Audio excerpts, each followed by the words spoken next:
What is up guys, it's Troy at The Full Setup here, back with another video for you, and today I wanted to talk about using a Fethead with a Shure Sm7b, but not even just with an Sm7b, just generally using a Fethead with dynamic microphones, and even later in the video I'm going to talk about using it with phantom based microphones, phantom powered microphones like condenser microphones as well. So what the Fethead essentially is a way of adding extra gain into your chain but keeping the gain clean. So with many audio interfaces, let's just have a little look down here. So as you can see here, I've got the Presonus Studio 24C and I'm having to max the gain all the way up, but I'm not actually getting masses of sound coming through in Adobe Audition. Like there's enough.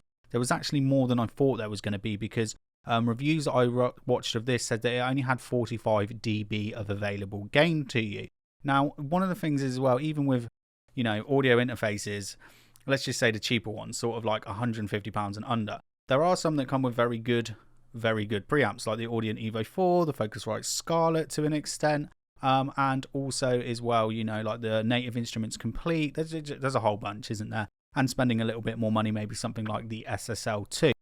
But the problem is with a lot of these, they're not their best. The preamps aren't at their best when the gain is maxed all the way up. Like, you can run it fine. The Evo 4 is actually quite good with the Sm7b, but being able to add something like this into the chain, which is going to give us like an extra 20 to 25 dB of gain, means that we can run our preamps lower. Okay, it means that we can run our preamps lower. And by running your preamps lower, there's going to be less noise and less stuff getting in the way. And to be honest, I'm probably regretting that I needed to buy two of these, because the Phantom, I didn't actually watch any reviews on this till after I purchased it. I purchased these both at once. I couldn't decide if I wanted a cloud lifter or not, but then a cloud lifter was £150 and I got both of these for £100.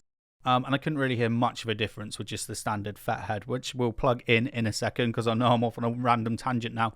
But I watched Curtis Judd's video on this, and it's obviously on him if anything goes wrong, but he said that you can actually run the Fethead Phantom with dynamic microphones anyway, so probably didn't need to buy two, but then it is useful because, you know, I just like buying stuff. It's just useful to have a different one for different microphones. It means I can always leave it plugged into the Sm7b, and then I can plug this one in when I'm using it with other microphones. So like I said, yes, everything that you're hearing here now, it is the 24C. The gain is maxed all the way up. Everything's turned up in Windows to 100% as well. That's where we're sort of going. So we're going at like that -12, which is a really good area. But I want to plug the Fethead Phantom in here now and see how much we can reduce the gain. I'm obviously going to boost this as well a little bit afterwards. I can't hear any noise through the headphones at the moment, but the headphone preamp on this interface is pretty shite.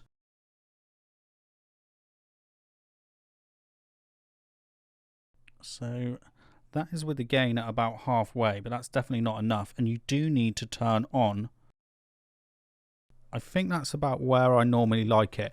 Now you do have to turn on 48 volt phantom power. Just a little bit more. Let's see where we are. Just want a little bit more. Make sure I got the right Fethead on. I've had to shoot this video a whole bunch of times because OBS multicams using HVenc encoder, something has been going wrong. So it's about the 5th or 6th time I've done this. So I have got the right Fethead on, and to be fair, this is sort of where I would like my levels to be at, because, you know what I mean, I can boost this afterwards. So it's not doing masses with this interface, but part of the reason I wanted to show it with this interface is because, you know, with the Audient Evo, which has got enough gain on it, it's fine, and it helps me reduce it right down. Using it on my Behringer Ultragain, which is the sort of next videos that I'm going to be doing, it works really well with that as well. It helps me get the gain down to about 35 dB. The Presonus Audio, the 24C Studio, I bought this because it has very nice line inputs. That's what I wanted more into the audio chain. But the preamps, as much as they sound good, there's not a lot of gain there, and I am having to push that up, you know, quite a bit.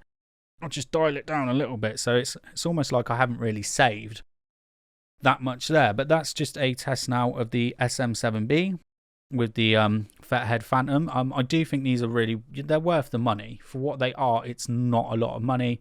And also it just means that you're not having to, you know, push that interface so much, although it looks like I'm barely coming in at all there.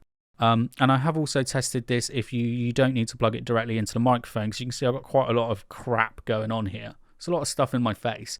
you can actually plug that coming direct out of the XLRs on the audio interface and your preamp, as long as you're not using too long runs. And I've also tested this as well, where I've been running, this is a 5-meter XLR cable, but I've also plugged it into like a 30-centimeter XLR, just so it's chained up a little bit further up the pole, which you can't see, but I just wanted you to see the time code then. So over to why I bought the Fethead Phantom. It's a big reason why I bought the Fethead Phantom.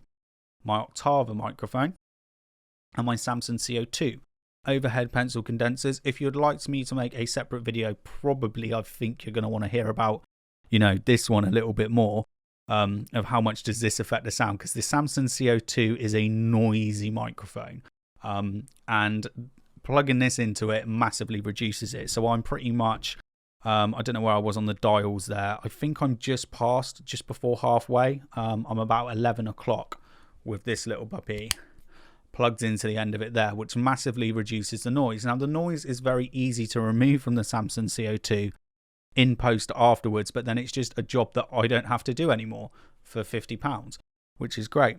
And also for the Octava has a very low output.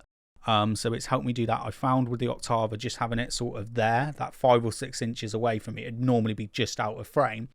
I was almost having to put as much gain into this as I would the SM7B or the Rode Procaster. So for that reason, that's why I've got it. But I'm actually thinking of downgrading from the Octava back to the Samson CO2, because this is a supercardioid and this is a hypercardioid. Now, what the hypercardioid is doing is picking up all my reverb.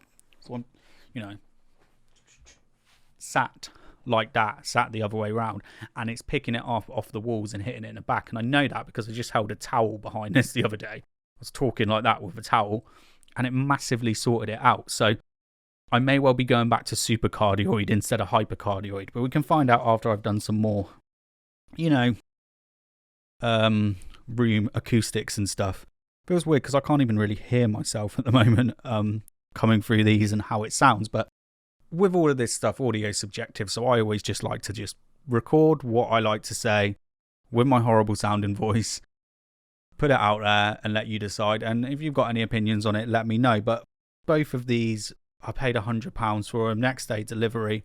I think they're more than worth their money. I don't think they massively colour the sound either. I know some people say they do, but I don't think it changes it that much.